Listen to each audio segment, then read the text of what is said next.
আসসালামু আলাইকুম। আশা করছি যে যেখানে আছেন আল্লাহর রহমতে ভালো আছেন। আমিও ভালো আছি। আজকে আমি আপনাদেরকে করে দেখাবো বাচ্চাদের টিফিনে বা চায়ের সাথে চিকেন চপ। চিকেন চপ রেসিপিটা ভালো লাগলে লাইক, কমেন্ট, শেয়ার করবেন। চ্যানেলটা সাবস্ক্রাইব করা না থাকলে প্লিজ চ্যানেলটা সাবস্ক্রাইব করে পাশে বেল আইকনটি প্রেস করে রাখবেন।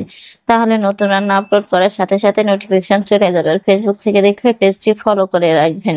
তাহলে চলুন মূল রান্নায় চলে যাই। মাংস নিয়ে নিয়েছি, লেগ পিস দিয়ে দিলাম পানি।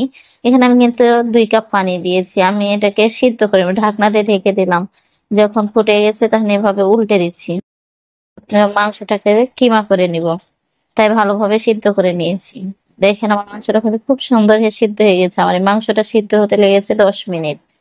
আর অবশ্যই মিডিয়াম আঁচে রাখবেন। এখন আমি এরকম একটা কাঁটা চামচ দিয়ে মাংসগুলাকে ঝরিয়ে নিচ্ছি। আপনারা আপনাদের মতো করে কিমা করে নিতে পারেন। কেউ কাঁচাতেই ছোট, ছোট টুকরা করে কেটে কিমা করে নিতে পারেন। আমি কিন্তু সিদ্ধ করে করব। যেহেতু বাচ্চাদের টিফিনের জন্য আমি আলু দিয়ে চপ বানাবো। আমি মাংসগুলাকে এভাবে হাত দিয়ে ঝরিয়ে বা কাঁটা চামচ দিয়েও আপনি ছোট, ছোট ঝুরি করে নিতে পারেন। আর আমি এখানে একটা আলু সিদ্ধ নিয়েছি। আমি এখন হাত দিয়ে ম্যাশ করে দিচ্ছি। আপনারা চাইলে গ্রেটার দিয়েও গ্রেট করে নিতে পারেন। কিন্তু আমি এভাবে হাত দিয়ে ম্যাশ করে নিচ্ছি। আর আমার আলুটা কিন্তু প্রচুর গরম। দিয়ে দিলাম পেঁয়াজ ২ টা আর ২ টা কাঁচামরিচ। যেহেতু মিডিয়াম ঝাল করব। এখন ভালোভাবে হাত দিয়ে ম্যাশ করে নিতে হবে। আমি এখানে পেঁয়াজ, মাংসর ঝুরি, কাঁচামরিচ আর আলুটাকে ভালোভাবে আগে হাত দিয়ে ম্যাশ করে নিচ্ছি। অবশ্যই আলুগুলা যেন মোলাম হয়, গোটা, গোটা না থাকে। দিয়ে দিচ্ছি কর্নফ্লাওয়ার ১ চামচ, আদা রসুন বাটা ১/২ চামচ, হলুদ ১/২ চামচের কম, জিরা গুঁড়া ১/২ চামচের একটু কম, মরিচের গুঁড়া ১/২ চামচের একটু কম, ধনিয়া গুঁড়া সামান্য, গরম মসলা গুঁড়া দিয়েছি। অবশ্যই গরম মসলা গুঁড়া দিবেন না। টমেটো সস দিলাম ১ চামচ। আর এখানে আমি গুঁড়া দিয়েছি। অবশ্যই গরম মসলা গুঁড়া দিবেন। না হলে যে মাংসের একটা গন্ধ সেটা লাগবে। মসলা দিয়ে আলুগুলাকে ম্যাশ করে নেওয়ার পরে আমি দিয়ে দিচ্ছি লবণ ১/২ চামচ। এখন এটা ভালোভাবে মাখাতে হবে। আর চেষ্টা করবেন আলুটা যেন পুরোপুরি ম্যাশ হয়ে থাকে। কোনো গোটা, গোটা বা দানা, দানা না থাকে। তাহলে আপনার চপটা হবে না। আমার আলুটা ম্যাশ করা হয়ে গেছে। আমি এখন শেপ করে নিচ্ছি। আপনারা আপনাদের মতো শেপ করে নিতে পারেন। যেভাবে শেপ করি আমি আপনাদের দেখালাম। আরেকটা বানিয়ে দেখাচ্ছি। এভাবে গোল করে হাতের তালুর উপর নিয়ে ঘুরিয়ে এভাবে হাতের তালু দিয়ে চেপে দিবেন।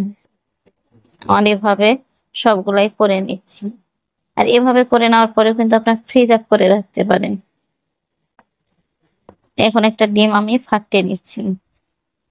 কাঁটা চামচ দিয়ে ভালো করে ফাটিয়ে নিতে হবে। আমি ভালোভাবে কাঁটা চামচ দিয়ে ডিমটাকে ফাটিয়ে নিলাম। এখন ব্রেড ক্রাম্ব, এটা হচ্ছে বাসায় আমি ব্রেড ক্রাম্ব তৈরি করেছি। একটা প্লেটে ঢেলে নিলাম আর পরিমাণ মতো তেল গরমে দিয়ে দিলাম। এদিকে তেল গরম হতে, হতে আমি চপটাকে কোট করে নিচ্ছি। প্রথমে ডিমে ঘুরিয়ে ব্রেড ক্রাম্বের উপর কোট করে নিতে হবে। আমি এখানে ডাবল কোট করব। এভাবে ব্রেড ক্রাম্বের উপর ঘুরিয়ে, ঘুরিয়ে চেপে, চেপে কোটটা করে নিবেন। তাহলে আপনার তেলের উপর ঝরবে না। আমার এভাবে কোট করে নেওয়ার পরে আবারও ডিমে ডাবল কোট করে নিচ্ছি। আবারও ব্রেড ক্রাম্বের উপর দিয়ে এভাবে চেপে, চেপে কোট করে নিব। অবশ্যই ব্রেড ক্রাম্বটাকে হাতে ভালোভাবে চেপে, চেপে কোট করবেন। আমি আবারও আরেকটা কোট করে দেখাচ্ছি। সেম প্রসেসিং এ। আর এভাবে কোট করে নেওয়ার পরে কিন্তু আপনি ফ্রিজ আপ করে রাখতে পারেন ১ সপ্তাহ, যেহেতু আলু থাকে। ১ সপ্তাহের বেশি থাকলে পারে হয়তোবা খাওয়া যাবে কিন্তু সে টেস্টটা হারিয়ে যাবে। আমি সেম প্রসেসিং এ কোট করে নিলাম। আমার এভাবে সব কোট করা হয়ে গেছে। আর শেষ তেল গরম হয়ে গেছে। আমি এখন চপগুলাকে দিয়ে দিলাম। আর এই চপটা যদি আপনি চায়ের সাথে বা বাচ্চাদের টিফিনে দেন খুব মজা করে খাবে। আর এটা কিন্তু অল্পময় হয়ে যায়। যদি আপনার বাসায় মাংসের কিমাটা করা থাকে তাহলেও খুব দ্রুত হয়ে যায়।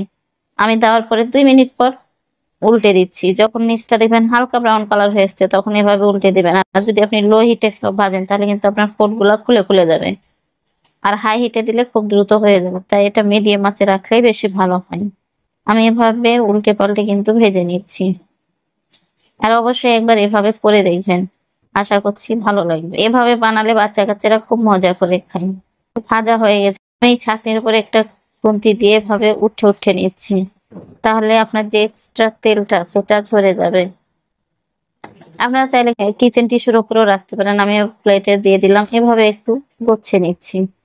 এটা হচ্ছে ফাইনাল লুক। আশা করছি চিকেন চপটা ভালো লেগেছে। চিকেন চপ ভালো লাগলে অবশ্যই লাইক দেবেন, লাইক দিতে ভুলবেন না। যারা চ্যানেলটা সাবস্ক্রাইব করেছেন তাদেরকে তো অসংখ্য ধন্যবাদ। যারা চ্যানেলটা সাবস্ক্রাইব করেননি প্লিজ চ্যানেলটা সাবস্ক্রাইব করে পাশের বেল আইকনটি প্রেস করে রাখবেন। তাহলে নতুন রান্না আপলোড করার সাথে সাথে আপনার কাছে নোটিফিকেশন চলে যাবে। আর ফেসবুক থেকে দেখলে পেজটি ফলো করে রাখবেন। আর অবশ্যই কমেন্ট করে জানাবেন চিকেন চপটা কেমন হয়েছে। আর যদি আমার চ্যানেলে নতুন হয়ে থাকেন তাহলে প্লিজ চ্যানেলটা সাবস্ক্রাইব করবেন। আল্লাহ হাফেজ।